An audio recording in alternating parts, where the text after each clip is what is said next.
పొద్దున్నే లేస్తే నా హడావిడి ఎలా ఉంటుందో చూడండి ఫ్రెండ్స్. ఒక పక్క దోశ వేయాలి, ఓ పక్క చట్నీలు చూసుకోవాలి, పూరి వేయాలి. ఎందుకంటే అరక్షణం లేట్ అయితే లేచి వెళ్ళిపోతారు.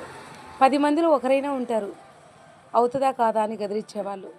మన ఇంట్లో బిడ్డలే మంచిగా సంపాదించి వాళ్ళకి అన్ని సదుపాయాలు చేసినప్పటికీ పొరమాలుతుంది. ఒక గ్లాస్ నీళ్ళు ఇమ్మంటే నిమ్మలంగా తెస్తారు.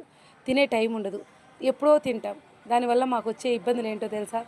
కడుపులో మంట, ఒకటే ఫుడ్ అరగకపోవడం, కడుపులో నొప్పి రావడం, చాలా ఇబ్బంది అనిపిస్తుంది.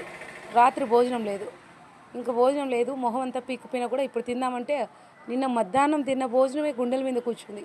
అది మధ్యగా కక్కేసిన. ఇంకా నా వల్ల కాదు. ఇంట్లో చాలా ట్రిప్లు ఫాలో అయ్యాను, ఇంకా తగ్గలేదు. కాక ఇప్పుడు వీనో తాగుతున్నాను. వీనో రోజు తాగకూడదని నాకు తెలుసు, కానీ ఏం చేద్దాం, తగ్గట్లేదు. ప్రయత్నాలన్నీ చేస్తాను. ట్యాబ్లెట్ కన్నా ఈనో మంచిది అనిపించింది. ఈనో తీసుకుని తాగుతున్నాను అనమాట. మరి టిఫిన్ తినే టైం కూడా ఉండదు.